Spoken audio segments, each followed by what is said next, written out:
بسم اللہ الرحمن الرحیم اللہم صلی علی سیدنا و مولانا محمد و آل محمد و بارک وسلم۔ اردو ہندی اسٹرالوجی فورکاسٹ کے ساتھ مفتی محمد عمران حیدر رضوی آپ کی خدمت میں حاضر ہوں۔ آج کے اس ایپیسوڈ میں لبرا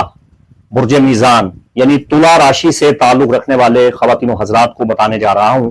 کہ ماہ اپریل 2024 علم نجوم اور فلکیات و روحانیات کی روشنی میں آپ کے لیے کیا پیغام لیے ہوئے ہے۔ سب سے پہلے تو آپ کے لیے خوشخبری ہے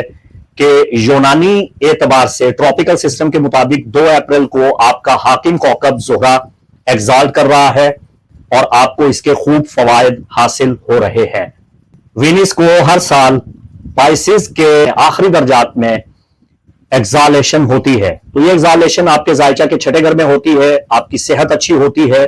آپ کی مصروفیات بڑھ جاتی ہیں، آپ کی زندگی میں ایک توازن اور ایک خوبصورتی اور ایک جمالیاتی پہلو در آتا ہے، آپ پرجوش ہو جاتے ہیں اور آپ عملی زندگی میں خود کو مستحکم طریقے سے مستعد پاتے ہیں۔ ایک تو یہ فائدہ ہے، اور اگر آپ اسے دیکھیں ویدک سسٹم کے اعتبار سے تو 21 اپریل کا دن ایگزالیشن کا دن ہے، یعنی شکرا اچا گرہا وینس ایگزال ویدک سسٹم کے مطابق 21 اپریل کو ہونے جا رہا ہے۔ اس مہینے مجموعی طور پہ آپ کو سفید لباس پہننا چاہیے، اجلا نکھرا ہوا لباس پہننا چاہیے،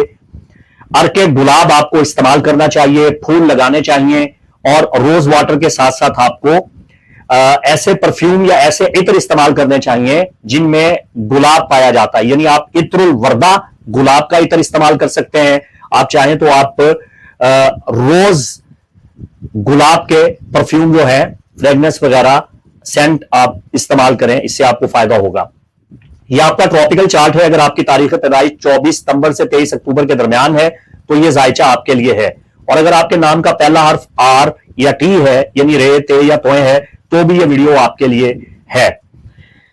مجموعی طور پہ یہ مہینہ آپ کے لیے ملے جلے اثرات کا حامل ہے۔ اسکرین پہ آپ اپنا چارٹ دیکھ رہے ہیں، اس میں 12 گھر ہیں، 12 گھروں میں ہر کوکب اپنی اپنی جگہ پہ برا جمع ہے، 12 گھروں کا تعلق آپ کی زندگی کے مختلف پہلوؤں مختلف معاملات کے ساتھ ہے۔ تو لبرا یہ مہینہ آپ اپنے مقاصد پہ توجہ مرکوز رکھیں، اور کائنات کی جو وائبز ہیں یہ آپ کو بہت ہمت دے رہی ہیں، آپ کو اچھے اچھے خواب آئیں گے، آپ کو بشارتیں ہو رہی ہیں، اور آپ ایک عزم کے ساتھ ارادے کے ساتھ اپنے اہداف اور اپنے مقاصد کو مد نظر رکھیں تو انشاءاللہ آپ کو کامیابیاں ملیں گی۔ آپ کے مخالفین زچ ہوں گے، مسخر ہوں گے، ذلیل ہوں گے، اور آپ سے خوف زدہ ہو جائیں گے۔ مہینے کے جو آخری ایام ہیں یعنی 25 کے بعد، یہ ایام آپ کے لیے تھوڑا محتاط طلب ہیں، یہ کچھ زیادہ اچھے دن نہیں ہیں۔ اور جہاں تک 8 اپریل کے سورج گرہن کا تعلق ہے، جو سورج گرہن آپ کے بالکل اپوزٹ ڈیکن میں زائچے کے 7ویں گھر میں ہو رہا ہے، تو اس گرہن کی جو تفصیلات ہیں یہ میں آپ کو الگ سے جو میں نے لونر ایکلپس پہ ویڈیو بنانا ہے اس پہ میں آپ کو یہ ساری تفصیلات بتا دوں گا، اس کی ریمیڈیز کیا ہے، آپ کو کیا کرنی چاہیے یہ بھی آپ کو بتا دوں گا۔ یہ مہینہ آپ کی سفری رکاوٹوں کو دور کر رہا ہے، اور 12 اپریل کے بعد مالی پریشانیاں آپ کی کافی حد تک ختم ہوتی ہوئی نظر آ رہی ہیں۔ عید کے جو باقی ایام ہیں یعنی ترو مرو، ان دنوں میں آپ کی مالی پریشانیاں دور ہو رہی ہیں، آپ کے جذبات برا انگیختہ ہوتے ہوئے نظر آ رہے ہیں، اور یہ کہ آپ اپنی صحت کو کنٹرول کرنے کے لیے مراقبہ کریں، ورزش کریں، یوگا کریں، اور تھوڑی سی واک کریں، اور اپنی خورد و نوش کا اپنے غذا کا خیال رکھیں، تو یہ مہینہ صحت کے حوالے سے آپ کے لیے بالکل ٹھیک رہنے والا ہے۔ مہینہ کے وسط کے بعد بلکہ 10 اپریل سے ہی آپ یہ محسوس کریں گے کہ آپ کے تعلقات میں تھوڑا سا بگاڑ آ رہا ہے، اور جہاں افہام و تفہیم ہونی چاہیے وہاں پہ افہام و تفہیم کا خاتمہ ہو رہا ہے۔ تو آپ نے جذبات میں نہیں آنا، لبرا کا ویسے بھی سیمبل ایک ترازو ہے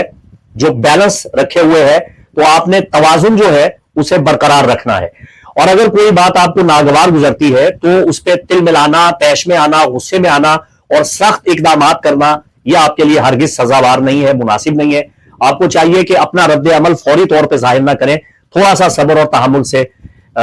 گزارا کریں۔ باقی یہ ہے کہ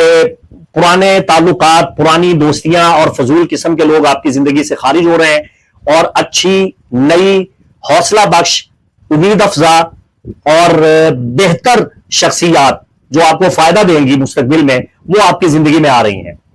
خاندان کے بچوں کے ساتھ اور نوجوانوں کے ساتھ اور بڑوں کے ساتھ، جتنے بھی آپ کے خاندان کے عزیز و اقارب آپ کے رشتے دار ہیں، فیملی ممبرز ہیں، ان کی جانب آپ کی توجہ بڑھتی ہوئی نظر آ رہی ہے۔ آپ ان کی فلاح و بہبود کے لیے کام کر رہے ہیں۔ اس مہینے آپ کے پورے ذائچہ کو مد نظر رکھتے ہوئے جو سب سے اہم اور بڑی ریمیڈی ہے، آپ کے ٹراپیکل چارٹ کا جو سب سے best tip of the month ہے، وہ یہ ہے کہ یہ مہینہ آپ کو خواتین کی خدمت کرنی چاہیے، ان کو گفٹ دینے چاہیے اور ان کی فلاح و بہبود کے لیے کام کرنا چاہیے۔ اگر کوئی ایسی این جی او ہے جو وومن رائٹس کے لیے کام کرتی ہے، خواتین کے حقوق کے لیے کام کرتی ہے، خواتین کی فلاح و بہبود کے لیے کام کرتی ہے، تو آپ وہاں پہ ڈونیشن دے سکتے ہیں۔ علاوہ ازیں کسی غریب عورت کی،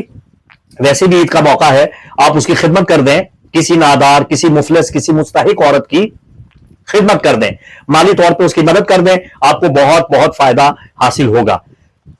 قبل از وقت عید الفطر کی مبارک دیتا ہوں۔ اللہ آپ کا حامی و ناصر۔ مفتی محمد عمران حیدر رضوی کو اجازت دیں۔ السلام علیکم ورحمۃ اللہ وبرکاتہ۔